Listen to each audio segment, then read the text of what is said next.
ओम शांति, ओम शांति, ओम शांति। बाबा कह रहे मीठे बच्चे, यह अनादि अविनाशी बना बनाया ड्रामा है। अनादि जिसका ना आदि होता है ना अंत होता है, अविनाशी जिसका कभी विनाश नहीं होता है। ये ऐसा ड्रामा है।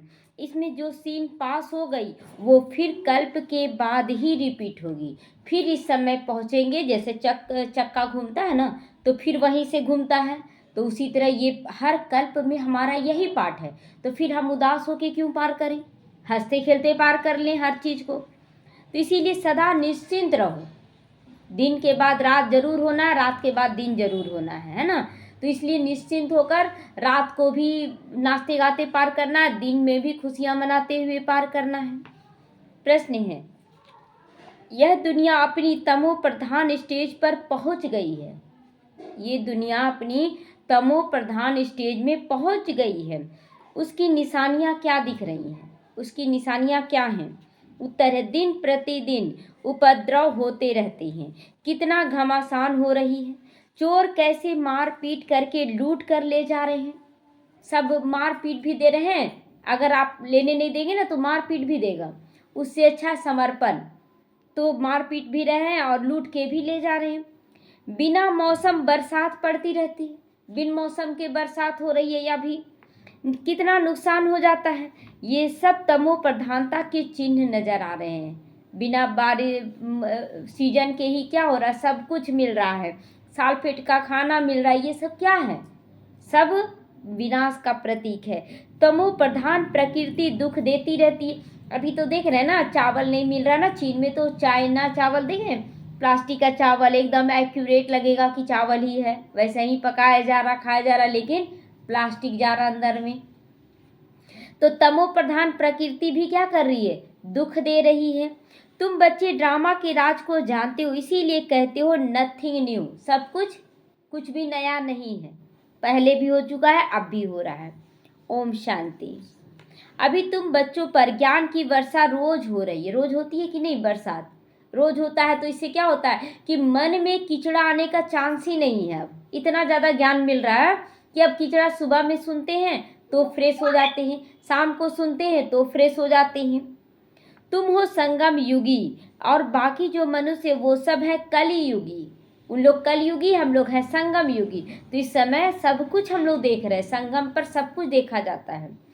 इस समय दुनिया में अनेक मतांतर है। तुम बच्चों की तो एक मत हो गई है। अब सबसे पूछे आप कौन, तो क्या बोलेंगे सब? मैं आत्मा। एक ही मत निकला ना जो बाबा दिया। तो जो एक मत भगवान की ही मिलती है ना, ये ऐसे तो लौकिक माँ बाप से क्या, हम हिंदू बन गए, मुसलमान बन गए, हम ब्राह्मण बन गए, हम वैश्य बन गए, हम शूद्र बन गए, अलग अलग हो गए। लेकिन यहाँ बाबा के बनने के बाद सब एक हो गए, एक आत्मा है।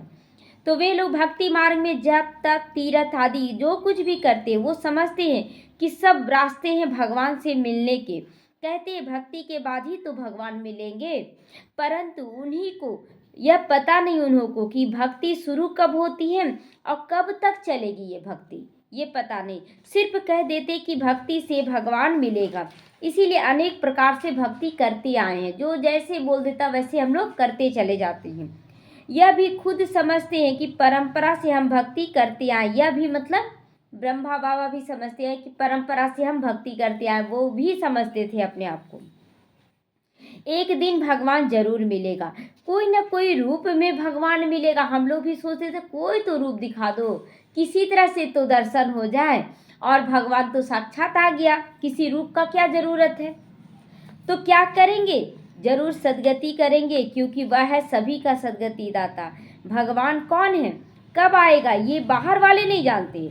महिमा भल किस्म किस्म के कर लेते हैं, भगवान ऐसा है, भगवान ऐसा, लेकिन अंतर मन विश्वास नहीं करता था भगवान कैसा है। लेकिन जब यहाँ आए तो भगवान का जब स्वरूप पता चला तो अंतर मन ही बोला हाँ ऐसा ही, यही है भगवान, यही है। घर पहुँचते तो बोलते ना, कितना भी लोग दिखा दे अगल बगल का घर, ये घर है वो घर, हाँ घर है, हाँ घर है, लेकिन अंतर मन बोलता है कि ये घर मेरा नहीं है। जब अपने घर में कदम रखते, हाँ ये घर मेरा है, होता है ना। तो कहते हैं भगवान पतित पावन ज्ञान का सागर है, ज्ञान से ही सद्गति होती है। यह भी जानते कि भगवान निराकार है, जैसे हम आत्मा भी निराकार, पीछे शरीर लेते हैं, आत्मा ऊपर से आते हैं तो निराकार, उसके बाद पीछे यहाँ तैयार मिलता है गर्भ में शरीर और उसमें प्रवेश करते हैं। तो हम आत्माएं भी बाप के साथ परमधाम में रहने वाली हैं। हम यहाँ के वासी नहीं हैं, धरती के वासी हम लोग हैं नहीं हैं। कहाँ के निवासी हैं यह भी यथार्थ रीति नहीं बतलाते हैं। कोई तो समझते हैं हम स्वर्ग में चले जाएंगे, मरेंगे तो सब स्वर्ग में चले जाएंगे। अब सीधा स्वर्ग में तो किसी को जाना नहीं है ना, सीधा कोई स्वर्ग में जाएगा? यहाँ से मरेगा स्वर्ग में चला जाएगा? बिना कर्म किए बाबा संस्कार भरे ले नहीं जाएगा, और पहले तो शांति धाम ले जाएगा, फिर सुख धाम जाने देगा। तो इसलिए पहले शांति धाम का तैयारी करना है। कोई फिर कहते ज्योति में ज्योत समा जाएगा, यह भी रोग है, मतलब खत्म हो जाएगा। ज्योति में ज्योत समाना मतलब खत्म हो जाना, ये भी गलत है। आत्मा को विनाशी बना दिया ना, मतलब ज्योति में ज्योत समा गया मतलब विनाश हो गया आत्मा का, लेकिन ये सब गलत है। मोक्ष भी किसी को नहीं मिलता। मोक्ष माना कभी भी जन्म मरण में नहीं आना, ये भी नहीं हो सकता है। जबकि कहते ये बना बनाया ड्रामा, ये चक्र रिपीट होता रहता है। तो रिपीट कैसे होगा? फिर हम जन्म में आएंगे तब तो रिपीट होगा ना, फिर राधे कृष्ण आएंगे, फिर लक्ष्मी नारायण आएंगे, तो हिस्ट्री ज्योग्राफी रिपीट होती है। परंतु चक्र कैसे फिरता है ये नहीं जानते, न चक्र को जानते न ईश्वर को जानते हैं। कैसे सतयुग, कलयुग के बाद सतयुग आएगा, सतयुग के बाद त्रेता द्वापर कलयुग आएगा, ये चक्र रिपीट होता है, लेकिन एक्यूरेट कोई नहीं बताया। तो भक्ति मार्ग में कितना भटकते हैं। भगवान कौन है कौन जानेंगे? अब हम बच्चे जानते हैं, तो भगवान को फादर भी कहते हैं। तो बुद्धि में क्या आना चाहिए कि वो हमारा कौन सा पिता है? परम पिता है, वो हमारा पारलौकिक पिता है, आत्मा का पिता है।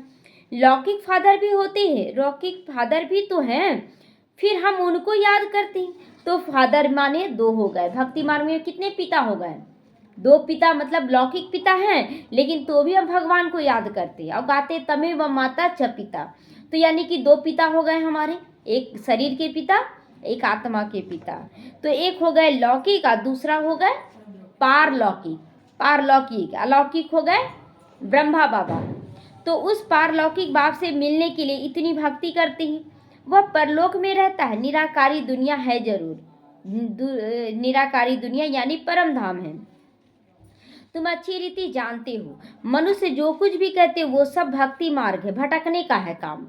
रावण राज में भक्ति ही भक्ति होती आई है, ज्ञान तो हो न सके, जितना भी आ जाए प्रवचन देने वाले, ज्ञान देने वाले, लेकिन जो भगवान ज्ञान दे रहा है वो ज्ञान कोई भी नहीं दे सकता। इसीलिए यहाँ से कोई बच्चा जा ही नहीं सकता बाहर, जो जा भी रहा वो भी लौट के आएगा यहीं पर।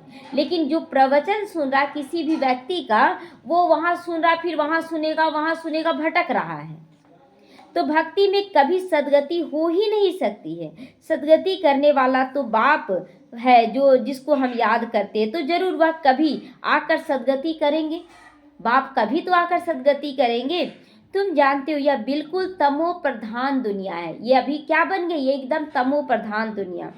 सतो प्रधान थे, अभी तमो प्रधान हो गए हैं। कितनी उपद्रव होते रहते हैं, बहुत घमासान हो रही है, चोर भी लूटते रहते हैं। कैसे कैसे मार पीट कर चोर पैसे लूट कर ले जा रहे हैं ना। उस समय कुछ भी नहीं सोचते वो कि ये लूट के तो ले ही जा रहे, मार रहे क्यों? लेकिन उसके साथ भी ऐसा ही हुआ है, वो रिटर्न करके बराबर कर दे रहा है। इसलिए चोर का भी दोष है। चोर को बोलेंगे कि वो गलत किया? नहीं, उसके साथ भी ऐसा ही बहुत ज़्यादा किया गया है। तो ऐसी ऐसी दवाइयाँ हैं जो सुधा कर बेहोश कर देते हैं, सुंघा कर बेहोश कर देते हैं। ऐसा सा दवाई निकल गया है। यह रावण राज्य है ना, यह बहुत बड़ा बेहद का खेल है। इसको फिरने में 5000 वर्ष लगते हैं, 5000 साल में ये रिपीट होता है। खेल भी ड्रामा मिसल है, नाटक नहीं कहेंगे। नाटक में समझो कोई एक्टर बीमार पड़ता है तो अदली बदली कर देते हैं, ये ड्रामा है, ये नाटक नहीं है। नाटक और पिक्चर में अंतर होता है ना। पिक्चर एक्यूरेट बनता है, उसमें जो भी एक्टर है वो एक बार रिपीट कर लिया, उसमें बदली होगा नहीं। नाटक में बदली कर सकते हैं। तो ये नाटक नहीं है, ये ड्रामा है। तो इसमें तो ये बात हो न सके, यह अनादि ड्रामा बना हुआ है। समझो कोई बीमार हो पड़ता है तो कहेंगे ऐसे बीमार होने का भी ड्रामा में पार्ट है।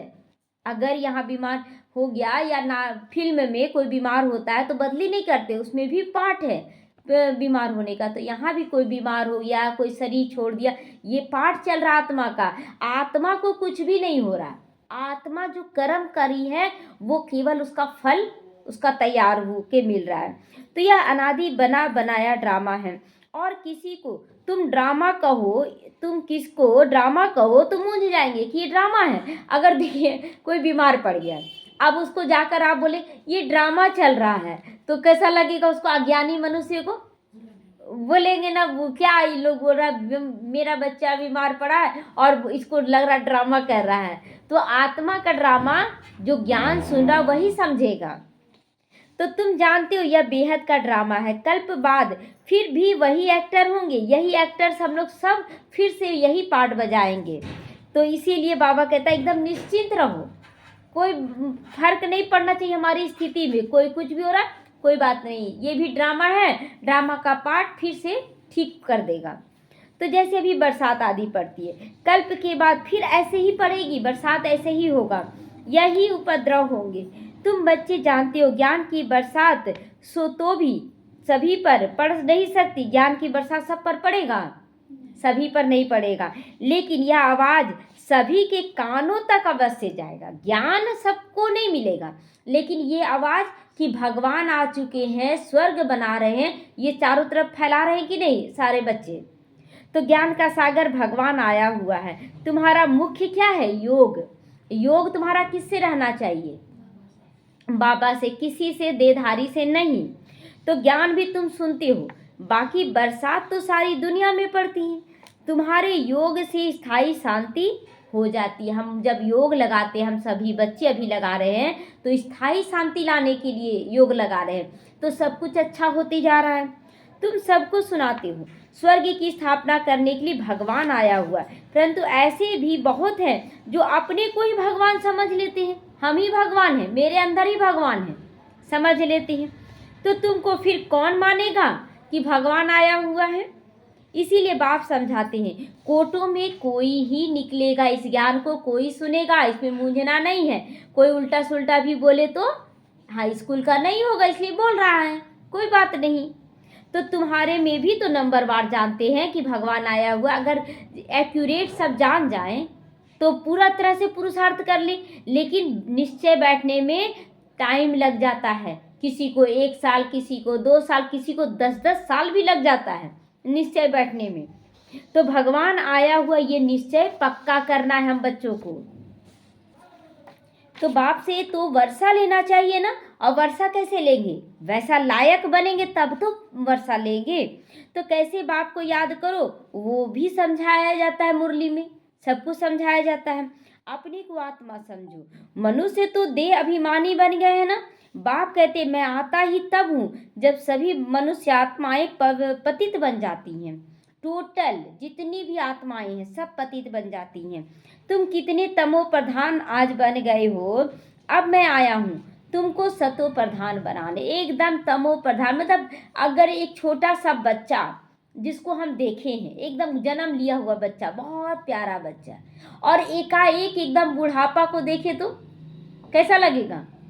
तो बोलेंगे ना कैसा हो गया, देखे थे तो बाबा तो मतलब हम लोग तो बुढ़ापा नहीं देखते हैं क्योंकि उम्र के हिसाब से शरीर छोड़ देते, लेकिन बाबा तो ज्यों कहते हो है ना, वो जब भेजा था निराकार आत्मा के रूप में एकदम सतो प्रधान स्थिति, और अभी एकदम तमो प्रधान में, तो कैसा लगेगा उसको? फिर बोलता कोई बात नहीं, ड्रामा, ये भी ड्रामा है। कल्प पहले भी मैंने तुमको ऐसे समझाया था, तुम तमो प्रधान से सतो प्रधान कैसे बनोगे? तो मुझे याद करो तो बन जाओगे, सिर्फ मुझे याद करो। मैं आया हूँ तुमको अपना और रचना का परिचय देने। उस बाप को सभी याद करते ही हैं, रावण राज्य में भी याद करते ना, कोई अल्लाह कह रहा है, कोई ईश्वर, याद तो उसी को कर रहे हैं ना। तो आत्मा अपने बाप को याद करती है। बाप ही है, अशरीरी बिंदी है, उसका नाम भी रखा गया है। तुमको कहते शालिग्राम और बाप को कहते हैं शिव। शिव है, शिव बाबा, उनका यही नाम हमेशा रहता है, सदा शिव है। और हम बच्चे शालिग्राम हैं। तो तुम बच्चों का नाम फिर शरीर पर पड़ता है। बाप तो है ही परमात्मा, उनको तो शरीर लेना नहीं है, वो तो इनमें प्रवेश करते हैं। शरीर लेना माना गर्भ से जन्म लेना, अपना शरीर लेना। लेकिन बाबा क्या करता है कि ब्रह्मा तन का आधार लेता है, वो जन्म तो नहीं लेता है ना। तो यह ब्रह्मा का तन है, शिव बाबा का तन नहीं है। इनको शिव नहीं कहेंगे, ब्रह्मा को शिव नहीं कह देना है कि ब्रह्मा बाबा ही शिव, ऐसा नहीं। आत्मा नाम तो तुम्हारा है, तो फिर तुम शरीर में आते हो। वह परमात्मा है, सभी आत्माओं का पिता है। तो सभी के दो बाप हो गए। अब सब कितने बाप हो गए? कौन? सभी पूछेंगे तुम्हारे बाप कितने हैं, तो क्या बोलेंगे? दो बाप। लेकिन हम बच्चों के कितने बाप हैं? तीन बाप हैं, है ना। एक अलौकिक प्रजापिता भी तो है ना। तो बाहर ऐसे पहले बोलते कि हमारे दो दो बाप, तो गाली पड़ता। लेकिन अब शान से बोलेंगे हमारे तो तीन तीन बाप है, एक दो बाप नहीं है, तीन तीन बाप है। तो एक निराकारी है और एक साकारी है। ये भक्ति मार्ग में संगम युग पर ही तीन बाप होते हैं, बाकी टोटल आत्माओं के लिए दो बाप है सबके लिए। तो इनको फिर अलौकिक वंडरफुल बाप कहा जाता है ब्रह्मा को। कितने ढेर बच्चे हो गए ना इनके भी, ब्रह्मा बाबा के भी।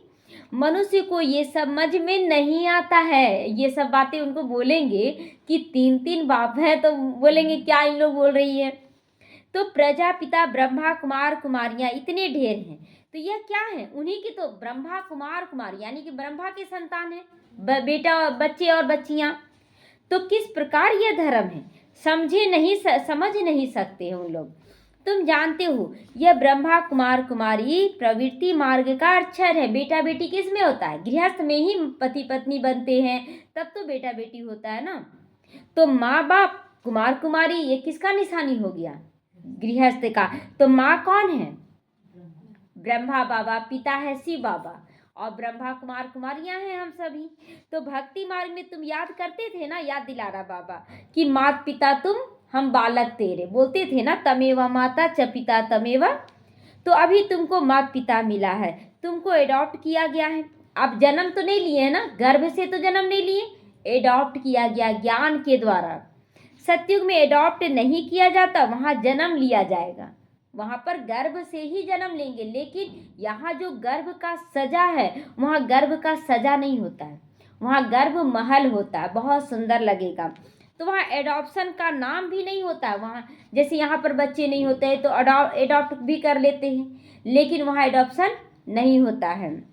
तो यहाँ फिर भी नाम है, वह है हद का बाप, यह है बेहद का बाप।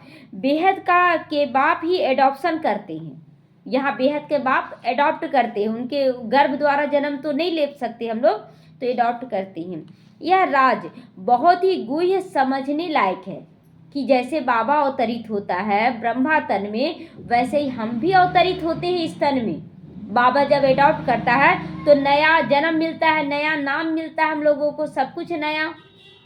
तो तुम लोग पूरी रीति किसको समझाते नहीं हो, इसीलिए नहीं समझते। अगर अच्छे से समझाएं तो समझेगा जरूर। तो पहले पहले अंदर कोई आते हैं, बोले गुरु का दर्शन करने आए हैं। नया नया आता है तो क्या बोलता है, हम तो गुरु का दर्शन करने आए हैं आपके। तो तुम उनको बोलो यह कोई मंदिर नहीं है जहाँ गुरु मिलेगा, यहाँ कोई मंदिर नहीं है, यहाँ तो परिवार रहते हैं हम लोग, माँ बाप और बच्चे रहते हैं। बोर्ड पर देखो क्या लिखा हुआ है, ब्रह्मा कुमार कुमारियाँ, यानी कि बच्चे बच्चियाँ। तो यह सब प्रजापिता के बच्चे हैं।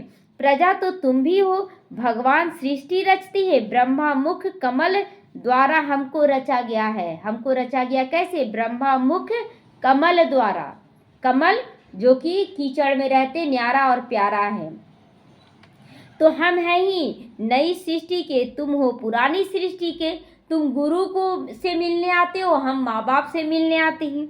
नई सृष्टि का बनना होता है संगम युग पर, यह है पुरुषोत्तम बनने का युग। तुम संगम युग पर खड़े हो, वे कलयुग में खड़े हैं। जैसे कि अब पार्टीशन पड़ गई ना, बीच में पार्टीशन पड़ गया ना, अब घर में रह रहे, हम बन गए संगम युगी और बाकी सभी क्या बने हुए हैं? कलयुगी। अब पार्टीशन में थोड़ा सा इधर से उधर जाएंगे तो लड़ाई होगा कि नहीं? है ना, उसमें लड़ाई होगा। तो आजकल तो देखो कितनी पार्टीशन है, कितनी पार्टीशन है। एक माँ बाप है, जिंदा है, 4 बेटे हैं, एक रूम से दूसरे रूम जाने के लिए सोचना पड़ता है, पार्टीशन उसको भी तो कहेंगे। तो हर एक धर्म वाला समझते हैं हम अपनी प्रजा को संभालेंगे, अपने धर्म को हम संभालेंगे, हम जिन्स को सुखी रखेंगे। इसीलिए हर एक कहते हैं हमारी स्टेट से यह चीज़ें बाहर ना जाए। क्यों? क्योंकि हमारी प्रजा ये खाएगी, हमारा राज्य में ये सब सामान रहेगा। आगे तो राजा का सारी प्रजा पे हुक्म चलता था, एक राजा जो कह दिया वही कानून बन जाता था। राजा का कोई माँ बाप, अन्नदाता कहते ना, राजा को माँ बाप या अन्नदाता कहते थे। अभी तो राजा रानी कोई नहीं है, प्रधानमंत्री भी बैठा लेकिन वो भी राजा नहीं है, क्योंकि वो प्रजा बैठाया, प्रजा उतार भी देता है समय पर। अलग अलग टुकड़े हो गए ना, हर जगह के अलग अलग प्रधानमंत्री, अलग अलग राष्ट्रपति सब हो गया है। कितने उपद्रव होते रहते हैं, अचानक बाढ़ आ गई, भूकंप हो जाता है, ये सब दुख का, मौत का सामान है। दुख, ये सब दुख क्या है? मौत है, दुख का मौत है। तो बाबा कहते हैं अचानक बाढ़ आ जाता है, भूकंप आ जाता है, तो ये सब दुख का मौत है, मतलब मर रहे हैं ना, दुख में क्या कर रहे हैं लोग, मर रहे हैं बार बार। तो अभी तुम ब्राह्मण समझते हो कि हम आपस में क्या बन गए, अब भाई भाई बन गए हैं। तो हमें आपस में कैसे चलना है? बहुत प्यार से छीरखंड होकर रहना है, मिलजुल कर चलना है, एकदम मिलजुल कर चलना है। तो हम एक बाप के बच्चे, तो आपस में बहुत प्यार होना चाहिए। प्यार अच्छा लगता है कि नफरत अच्छा लगता है? अब प्यार अच्छा लगता है, और ये लगता है कि वो दूसरा है, वो दूसरा, ऐसा लगता है फील? सब अपने लगते हैं ना। तो राम राज्य में शेर और बकरी जो एकदम पक्के दुश्मन हैं, वह भी इकट्ठे पानी पीते हैं ना। तो ये किससे हुआ? यहाँ पर जो लड़ रहे थे, जो ब्राह्मण, वो एक होकर दिखा रहे हैं, तो यहीं से जा रहा ना वो संस्कार। तो वहाँ शेर और बकरी एक साथ पानी पिएंगे, कोई किसी को दुश्मन नहीं होगा, किसी का डर नहीं होगा। तो यहाँ तो देखो घर घर में कितना झगड़ा होता है, और वहाँ शेर बकरी साथ में पानी पिएगा। तो नेशन नेशन का झगड़ा है, आपस में ही फूट पड़ता है, अनेक मतें, मतलब बोलते ना हिंदू मुस्लिम लड़ाई नहीं, हिंदू हिंदू नहीं लड़ाई कर रहा है क्या? मुसलमान मुसलमान से लड़ाई नहीं कर रहा है क्या? तो सब में आ गया तमो प्रधानता। अभी तुम जानते हो हम सबने अनेक बार बाप से वर्षा लिया है, फिर गंवाया, अर्थात रावण पर जीत पाते हैं, फिर हार जाते हैं। सतयुग त्रेता जीत, द्वापर से हारना शुरू। तो एक बाप की सीमत पर हम विश्व के मालिक बन जाते हैं, इसीलिए उनको ऊंची से ऊंचा भगवान कहा जाता है। मतलब गिरने में, हारने में 2500 साल लग गया, और जीतने में मात्र 100 साल, मात्र 100 साल। सतयुग त्रेता तो जीत का जश्न है ना, लेकिन हारते कब से है? द्वापर से धीरे धीरे गिरना शुरू कर देते। गिरना तो ऐसे सतयुग से शुरू हो जाता है, लेकिन फिर भी वहाँ जश्न ही जश्न मनाते हैं। और यहाँ पर हम लोग एक कुछ ही साल में जीत पहनना शुरू कर देते हैं। तो सभी का दुख हरता सुख करता कहा जाता है, सर्व का दुख हरता सुख करता बाबा है। अभी तुमको सुख का रास्ता बता रहे हैं। तुम बच्चे आपस में छीरखंड होने चाहिए। छीरखंड मतलब हम लोग मिल जाने चाहिए। छीरखंड यानी दूध होता है ना, तो दूध में पानी और दूध दोनों होता है। हंस क्या करता है? दूध अलग कर देता है, पानी अलग कर देता है। हमें छीरखंड होकर चलना है। दुनिया में आपस में सभी लून पानी हो जाते, लून पानी नमक पानी मिक्स हो जाते हैं। एक दो को मारने में भी देरी नहीं कर देते हैं, मारने में भी देरी नहीं करते हैं। तुम ईश्वरीय औलाद, तो छीरखंड होने चाहिए ना। हम लोगों को बहुत मिलजुल कर चलना है, तभी तो ये संदेश जाएगा ना कि देखो इन लोग कितने प्यार से चल रहे हैं। तुम ईश्वरीय संतान, देवताओं से भी ऊंचे ठहरे। तुम बाप के कितने मददगार बनते हो, पुरुषोत्तम बनाने के मददगार हो। तो ये दिल में आना चाहिए हम पुरुषोत्तम हैं, तो हमारे अंदर ये दैवी गुण है, हम है पुरुषोत्तम, तो ये दैवी गुण है। देने का संस्कार है कि किसको क्या चाहिए वो नब्ज देखना है, और वही देकर उसको तृप्त कर देना है कि तुम आप संतुष्ट हो जाओ। जब तक उसको वो चीज़ नहीं मिलता है, वो संकल्प चलाता रहता है, ऐसा है वैसा है, उसको दे दे, वो तृप्त हो जाएगा, शांत हो जाएगा। तो हमें ऐसा दैवी गुण धारण कर लेना है। आसुरी गुण अवगुण है तो फिर बाप का बच्चा तो कहला ना सके, इसीलिए कहा जाता है सतगुरु का निंदक ठौर ना पावे। अगर ब्राह्मण बनने के बाद आपके अंदर गलत संस्कार है, गलत बोलने का, गुस्सा करने का है, तो बाबा कहता सतगुरु का निंदक ठौर ना पावे। निंदा हो जाता है ना, देखो ब्रह्मा कुमारी बन के क्या कर रहा है। तो वह कलयुगी गुरु फिर अपने लिए कहकर मनुष्यों को डरा देते, गुरु का निंदक ठौर ना पावे। तो जो मनुष्य गुरु है ना, वो अपने शिष्यों को डराते हैं कि ऐसा करोगे ना तो तुमको कहीं ठिकाना नहीं मिलेगा। तो बाहरी गुरु डरा देते हैं। तो बाप बच्चों को समझाते हैं, डराते नहीं हैं। सपूत बच्चे वो जो बाप का नाम बाला करते हैं, छीर खंड होकर रहते। फिर प्यार से बाबा समझाता है कि बच्चे ये मत समझो कि ये सजा है, समझाने देता है। तो बाप हमेशा कहते छीर खंड बनो, मिलजुल कर चलो, लून पानी होकर आपस में लड़ो झगड़ो नहीं। ब्राह्मणों के लिए ही है कि आप ब्राह्मण भी आपस में लड़ते हैं तो बाहरी लोग भी लड़ने लग जाते। पहले ब्राह्मणों को मिलजुल कर चलना है।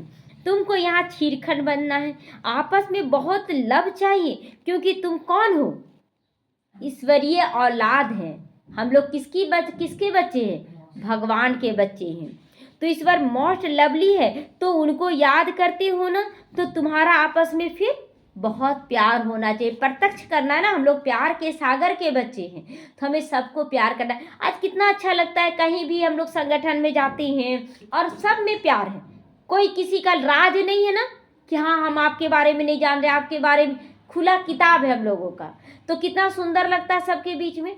और सब जगह जाते हैं तो कुछ ना कुछ हिसाब किताब देखते चल रहा है, तो कौन सा अच्छा परिवार लगता है? मिलजुल कर चलने वाला कि कोई ना कोई हिसाब किताब से लड़ रहे, झगड़ रहे? वो मिलकर चलना, हंसना खेलना तो नहीं, तो बाप की इज्जत गंवा देते हो, बाप की इज्जत गंवा देते हैं।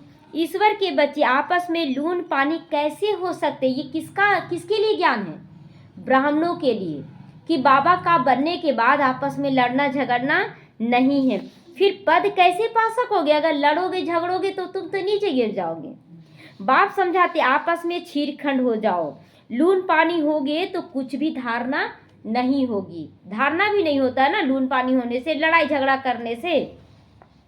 अगर बाप के डायरेक्शन पर नहीं चलोगे तो ऊंचा पद कैसे पाओगे? ऊंचा पद पाने के लिए बाप का हर श्रीमत का रोज पालन करना, रोज जो मिलता है। तो देह अभिमान में आना है क्या? नहीं आना है।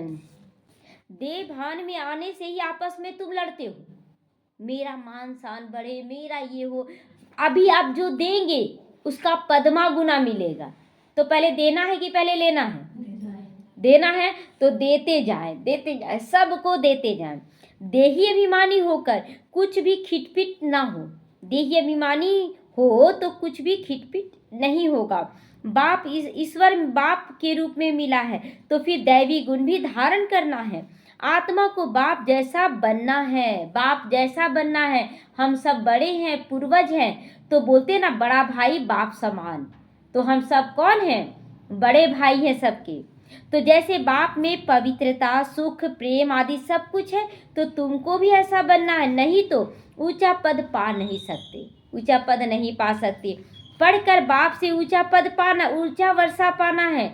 बहुतों का जो कल्याण करते हैं वही राजा रानी बन सकते हैं। बाकी दास दासियां जाकर बनोगे?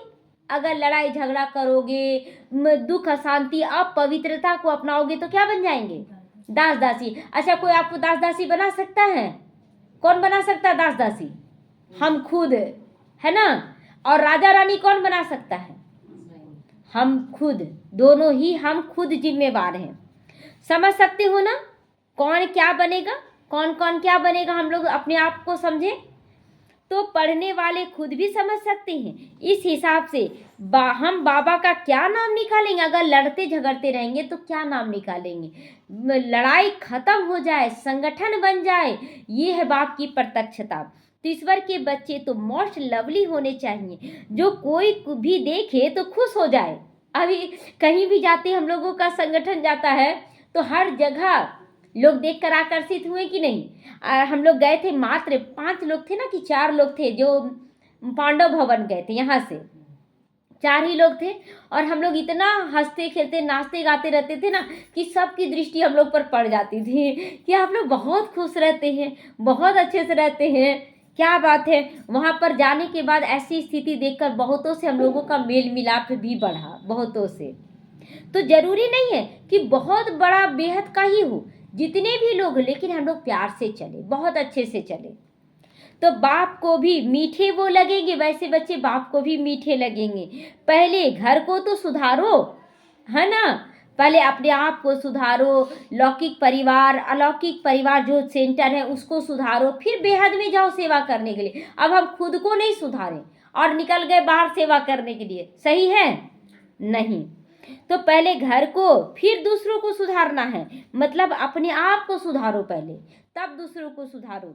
गृहस्थ व्यवहार में रहते कमल फूल के समान पवित्र और क्षीरखंड होकर रहो। गृहस्थ में भी पूरे परिवार को लेकर चलना है, ये नहीं कि हम अलग हो गए, हम उससे किनारा कर लिया, ऐसा नहीं है। हमें इस पूरे परिवार को मिलाकर चलना है, लौकिक परिवार में भी कोई दूर ना रहे, सबको मिला लेना है। कोई भी देखे तो कहे ओहो यहाँ तो स्वर्ग लगा पड़ा है। अज्ञान काल में भी बाबा ने खुद ऐसे घर देखे, 6-7 बच्चे शादी किए हुए, सब इकट्ठे रहते हैं, सब सवेरे उठकर भक्ति करते हैं, घर में एकदम शांति लगी रहती है। यह तो तुम्हारा ईश्वरीय कुटुंब है। हंस और बगुला इकट्ठे तो रह नहीं सकते हैं। अब जैसे हम लोग हंस बन रहे तो बाकी सब बगुले हैं, इकट्ठे कैसे रहेंगे। तो हमें क्या करना, उन्हें भी हंस बनाना है, अपने विचारों से, अपने बोल से, अपने कर्मों से। तो कितना अच्छा लगता है, पूरा परिवार एक हो जाते हैं। तो तुमको तो हंस बनकर हंस बनाना है, हंस बनकर हंस बनाना है। लून पानी होने से बाबा राजी नहीं होगा। अगर आप लड़ते झगड़ते रहेंगे तो बाबा राजी हो जाएगा क्या। आप दिखा दे रहे उन लोगों को, देखो हमको तो भगवान चुन लिया है और वो लोग बोले ठीक है जाओ तो भगवाने में रम जाओ, है ना, तो अच्छा लगेगा, कहीं ठौर नहीं मिलेगा। मतलब ना इधर के रहेंगे ना उधर के, हम लोग जहाँ हैं, बाबा जहाँ रखा सबको लेकर चलना है। तो बाप कहेंगे तुम कितना नाम बदनाम करते हो, अगर छीरखंड होकर नहीं रहोगे तो स्वर्ग में भी ऊंचा पद नहीं पा सकोगे, बहुत सजा खाओगे बाप का बनकर। फिर अगर लून पानी ही रहते रहोगे तो 100 गुना दंड मिल जाएगा। फिर तुमको साक्षात्कार भी होगा कि होते रहेंगे कि हम क्या पद पाएंगे, खुद ही महसूस होने लगेगा कि हम क्या पद पा रहे हैं। अच्छा, मीठे मीठे सीखी लदे बच्चों प्रति माता पिता बाप दादा का याद प्यार और गुड मॉर्निंग। रूहानी बाप की रूहानी बच्चों को नमस्ते। हम रूहानी बच्चों की रूहानी माता पिता बाप दादा को याद प्यार गुड मॉर्निंग और नमस्ते नमस्ते, शुक्रिया बाबा शुक्रिया। धारणा के लिए आज मुख्य सार है, सदा ध्यान रहे हम किसके बच्चे हैं, बाबा के बच्चे, ईश्वर के बच्चे हैं। हमें मोस्ट लवली होकर चलना, बहुत प्यारा बनकर चलना है। आपस में कभी भी लून पानी नहीं होना है। अपने पहले अपने को सुधारना है ना। ज्ञान देने वाले तो बहुत हैं, लेकिन ज्ञान को धारण करने वाले हमें बनना है। पहले अपने अंदर धारण करना, फिर दूसरों को सुधारने की शिक्षा देनी है। जैसे बाप में पवित्रता सुख प्रेम आदि सब गुण है, ऐसे बाप समान बनना है। ऐसा कोई भी कर्म नहीं करना है जो सतगुरु का निंदक बन जाओ, ऐसा कोई कर्म नहीं करना है। अपनी चलन से बाप का नाम बाला करना है। वरदान है, बाप और प्राप्ति की स्मृति से सदा हिम्मत उल्लास में रहने वाले एक रस अचल भव। बाप द्वारा जन्म से ही जो प्राप्तियां हुई हैं उनकी लिस्ट सदा सामने रखो। जो क्या क्या प्राप्त हुआ है सब आप देखे कि बाबा हमको क्या दिया, कितना लिस्ट रखे बाबा, सब कुछ तो तुम्ही का है, ऐसा भी बोल सकते हैं, है कि नहीं है। अपना कुछ मतलब पहले से कुछ था, कुछ बाद में आया, ऐसा है क्या। खाली होकर तो आए थे बाबा, तो लिस्ट क्या रखना, सब कुछ तो तुम्हारा ही है जो कुछ भी मिल रहा है। तो जब प्राप्ति अटल है अचल है तो हिम्मत और उल्लास भी कैसा होना चाहिए, अचल अडोल, नशा रहे। जब मतलब ड्रामा में पार्ट हो आंसू बहाने का तो बहाए, अंदर से खुश हो जाए कि मुझे कोई रोना वोना नहीं आ रहा है ना, बाहर से भल कुछ भी कर ले। तो अचल के बजाय यदि मन कभी चंचल हो जाता है तो स्थिति चंचलता में आ जाती है। तो इसका कारण है कि बाप और प्राप्ति को सदा सामने नहीं रखते हो, सदा सामने नहीं रखते हो। तो सभी प्राप्तियों का अनुभव सदा सामने व स्मृति में रहे तो सब विघ्न क्या हो जाएगा, सेकंड में समाप्त हो जाएगा। अगर प्राप्ति स्वरूप आप रहेंगे, स्मृति स्वरूप रहेंगे, तो विघ्न आएगा बहुत जोर से हिलाने वाला, लेकिन हिलाकर क्या करेगा, फिर चला जाएगा। तो सच की नैया हिलेगी डोलेगी लेकिन डूबेगी नहीं। तो सदा नया उमंग, नया उल्लास और बढ़ जाएगा। तो स्थिति एक रस और अचल अडोल रहेगी। स्लोगन है, किसी भी प्रकार की सेवा में सदा संतुष्ट रहना ही अच्छे मार्क्स ले रहा है। झाड़ू लगाने की सेवा, सेवा है ना। अब आप इतना अच्छे से झाड़ू लगाए, इतना एक तिनका भी नहीं रहे गंदगी। अब जो लोग आएंगे बोलेंगे बड़ा साफ सफाई है, तो दुआ मिला ना। कोई भी सेवा हो दिल से करना है। तो इसीलिए बाबा कह रहा है किसी भी प्रकार की सेवा में संतुष्ट रहकर करना, अच्छे नंबर से आप पास हो जाएंगे, अच्छे नंबर ले लेंगे। अब व्यक्ति सारे सत्यता और सभ्यता रूपी कल्चर को अपनाओ, सत्यता भी और सभ्यता भी। तो आप ब्राह्मण बच्चे बहुत बहुत रॉयल हो, बहुत बहुत रॉयल हो। आपका चेहरा और चलन दोनों ही सत्यता की सभ्यता अनुभव करवाए, दूसरों को भी अनुभव करवाए। वैसे भी रॉयल आत्माओं को सभ्यता की देवी कहा जाता है, रॉयल आत्माओं को सभ्यता की देवी कहा जाता है। उनका बोलना, देखना, चलना, खाना, पीना, उठना, बैठना, हर कर्म में सभ्यता। खाएंगे कैसे, बक बक बक बक करके खाएंगे कि शांति में खाएंगे, प्यार से बाबा को याद करके खाएंगे। चलेंगे तो दौड़ के ऐसा चले कि ठोकर लग के गिर जाए, कि एकदम स्थिर से, ताकि धरती माँ को भी चोट ना लगे, प्यार से चलेंगे। तो सत्यता स्वतः ही दिखाई दे देती है जो अच्छे से चलते हैं। तो ऐसे नहीं कि मैं तो सत्य हूँ, सिद्ध कर रहा हूँ, लेकिन मेरा चलना, उठना, बैठना सब गलत हो, नहीं। तो सभ्यता हो ही नहीं, ऐसा नहीं। तो यह तो राइट नहीं है ना, ये राइट नहीं है। ओम शांति।